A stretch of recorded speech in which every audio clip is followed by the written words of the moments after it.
Let's do it, baby. My name is Kevin Hoof, aka number 3 on the field, get hoofed. I've been with City since year 1. Probably put an asterisk next to that just because one summer I wasn't there due to school taking over that summer. But school kind of ruined my dreams, but still with City since year 1. To stay fit during the shutdown, doing a lot of running outside since it's been a lot of nice weather lately. I'm also doing some bike cardio, also get like the hamstrings and the quads going. But then also I have an app called Beachbody On Demand, check it out. They have a deal right now due to COVID-19. Good like 20-30 minute HIIT workouts. So just been working on that and staying fit. I'd like to say that I've gotten better at cooking. I've been taking after Gordon Ramsay, watching some of his shows. My girlfriend might say that I've taken on some of his other qualities as well.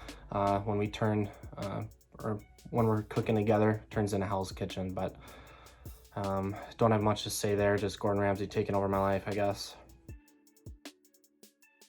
I'd like to say this question was intended, there's very specific reason why they said day, because most of the fun happens at night if you've ever been a part of a City away trip. But favorite City day story, I would say first year on the road in the vans, doing some would you rathers with Andy, Laurie, and Steve. If we don't have a series already on the podcast for Andy, Laurie would you rathers, we need to add it. Guy's a philosopher.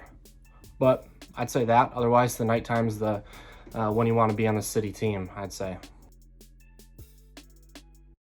I would say my best game for City that was recognized as well as when I got player of the game against VSLT in the second year with City, our first year on EDOR Nelson Field.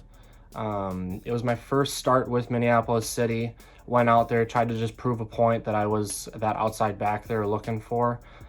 Just giving it my all, running up and down that field, offensively getting involved, serving in crosses, defensively, sticking some tackles, not letting anything pass me and just locking up that winger. Something I'll never forget, just my first start with City and then also winning player of the game was pretty sweet, pretty badass at the same time. I'd say a good personal moment for City that's underrated. People probably don't look at it very much because it is more on the personal side of things. But when we played at Maple Grove High School against Twin Stars this last year, I mean, that's my home.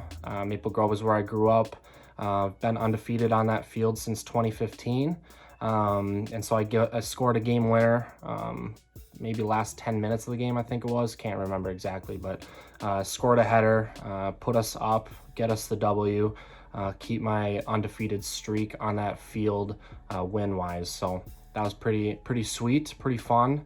And I'd say that was one moment that I'll always remember as well. If we're considering former players, 100% that would be Tim Wills. That guy is something else. Had an amazing apartment when I went there one night and definitely looks like a guy who would be making his own bread, especially sourdough. So I'd have to go with Tim Wills on that one for sure. Man, that's a hard one. I might have to throw it back to our throwback jerseys, the light blue ones. Those ones are pretty sweet. Also from our first year when we won those wore those in the Keg Cup. That was pretty fun. They're original. The people love them. They're classic, and they look good. So I'd have to go with that one.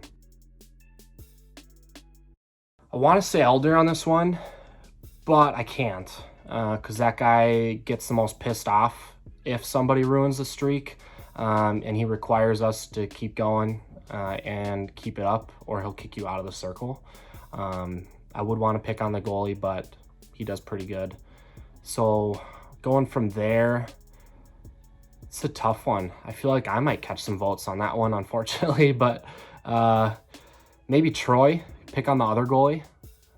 It's easy to do, I guess. So I'd say Troy. Nobody. Simple. Don't really like anybody in the league, to be completely honest. I'd only trade jerseys with our own players. So short and sweet for you. I've dreamt of the Citizens for sure. I've dreamt of them throwing smoke bombs onto the field after a game. They haven't done that. They got banned with the smoke bombs, but maybe that's why it's in my dreams. I want them to just be tossing those things on the field. We're running through black and pink smoke, and then they're just singing "Get Hoof'd" and "Score, score, score. We want another." I love that one. That's a great question. I would say good analogy for this one. It's like Marvel Universe. We're kind of Thanos, and the rest of the world is the Avengers. We're just trying to bring balance to the soccer world. Lower league clubs, unincorporated. I think we're Thanos.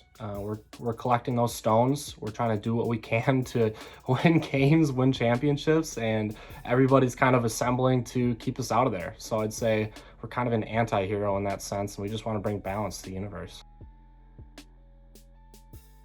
There are a couple really good goals. I remember the summer that I was out due to school. I was watching all the games, and I remember there was one game Nick Hines had an absolute screamer from like 35 out.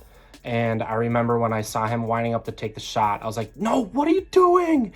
And then it just nearly tore a hole in the back of the net. I was like, fair enough, Nick, go ahead. So I'd say that one's pretty memorable. Another one too, Max Stegwart ripping it from half. That was another moment where I looked at him like, dude, are you serious right now? You just shoot from half?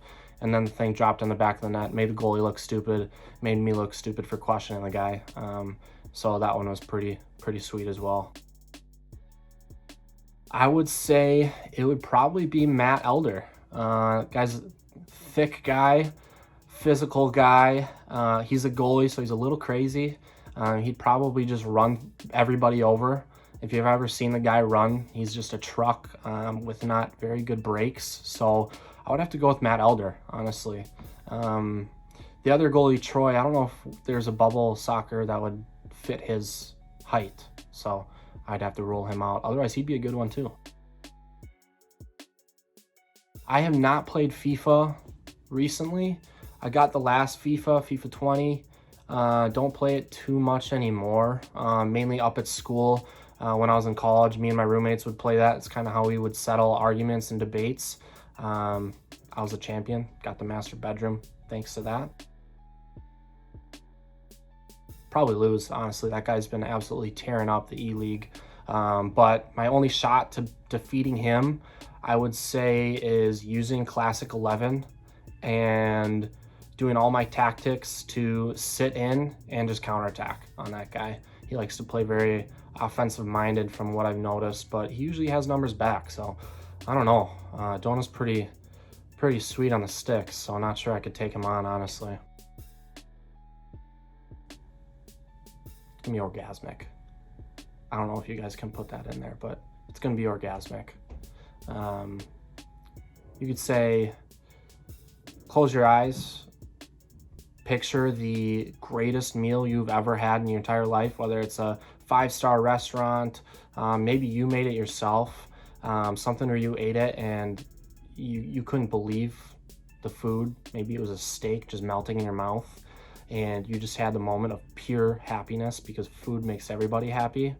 Well, that's how all the players feel about soccer. So as soon as we step on that field, it's gonna be game over.